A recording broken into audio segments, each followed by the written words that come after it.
Si vous avez cliqué sur cette vidéo, c'est peut-être que vous partagez le même avis que moi sur l'œuvre exceptionnelle qu'est Haikyuu. Donc n'attendons pas plus, plongeons ensemble dans ce qui pourrait être le meilleur animé de sport. Parmi tous les animés de sport que j'ai eu l'occasion de regarder, Haikyuu est certainement l'un qui a su me procurer le plus de sentiments et d'émotions au cours de mon visionnage. Jamais je n'aurais imaginé considérer cette série comme un chef-d'œuvre dans sa catégorie quand j'ai dû le commencer.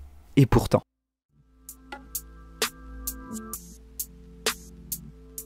L'œuvre d'Haikyuu regorge de nombreux points positifs. Tout d'abord, elle est capable de capturer la passion, l'excitation et l'énergie du volleyball de manière très authentique mais surtout réaliste. Oubliez tout ce qui peut s'apparenter à des pouvoirs ou autres. Haikyuu ne joue pas sur ce tableau. Le spectacle est capable de raconter une histoire convaincante qui vous tient en haleine dès le premier épisode. La tension et le suspense sont parfaitement dosés et vous vous retrouverez souvent dans cette position de stress en train de vous demander si l'équipe de Karasuno va réussir à gagner ce prochain match. Ce que je trouve vraiment intéressant avec l'œuvre d'Haikyuu, c'est que l'ensemble des personnages sont développés.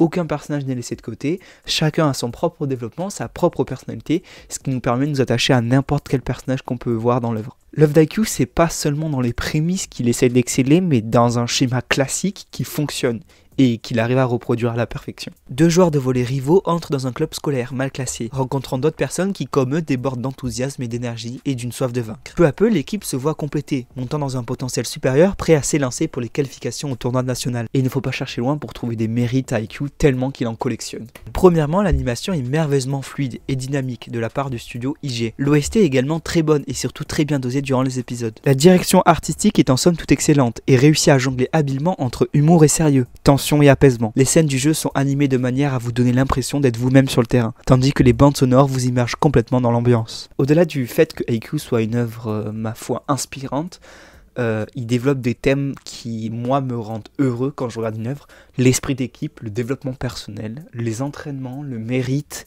le dépassement de soi. Toutes ces valeurs sont propres aux animés de sport en général, mais Haikyuu les mélange, les peaufine dans ce qui pourrait s'apparenter dans quelque chose qui relève du parfait en fait, finalement. La soif de vaincre, le goût de la défaite, tout ça c'est des choses qui sont merveilleusement bien développées dans Haikyuu, même si ce sont des caractéristiques qui sont propres aux animés de sport. La Haikyuu les peaufine, nous les montre dans une direction qui a le mérite d'être vue et qui a le mérite d'exister au sein de ce genre d'animé de sport. Du fait que ce soit développé ainsi, l'animé nous permet de nous mettre à la place de Hinata, quoi, finalement. Cela nous montre que peu importe de là où on vient, peu importe si on est né avec un talent ou pas, on a la possibilité de faire ce qu'on aime, finalement. On a la possibilité d'acquérir nos rêves, de les tenir et de les réaliser. Et ça, c'est beau.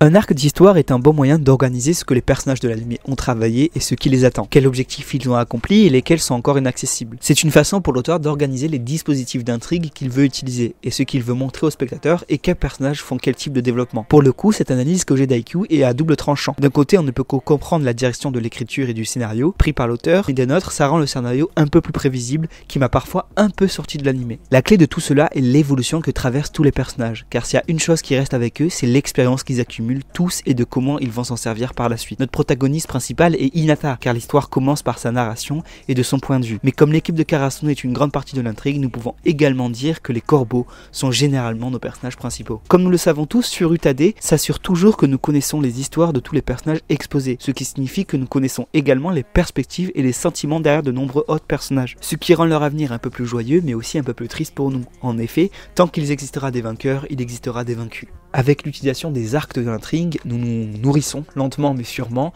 et ça apporte un effet compact, un effet construit, un effet plutôt réussi. Et ça c'est quelque chose qu'on peut voir notamment avec le passé d'Hinata et Kageyama dans l'arc de la formation, de l'entraînement finalement.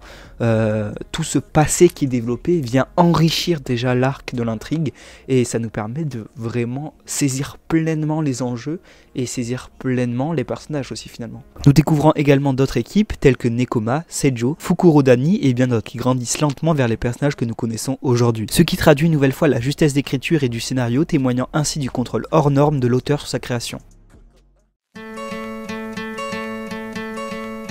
Au final, Haikyuu a été pour moi une essence dans ma construction. Il y a beaucoup de choses que j'ai appris, beaucoup de choses que je me suis émerveillé. Et ouais, maintenant je fais du sport, je fais du volley. Et on rigole de ça aussi finalement. On lâche des petits trèfles au volley et tout. C'est vraiment, vraiment incroyable. Et ouais, la portée de l'œuvre, aussi la portée symbolique, tout ça, c'est des choses qui me nourrissent et que je prends volontiers, quoi, finalement. Et l'œuvre d'IQ est tout à fait exceptionnelle. Et pour moi, je n'ai pas peur de le dire, c'est l'un des meilleurs animés de sport qui m'a été donné de voir. Tout simplement, je finirai sur ça. Et puis, c'est.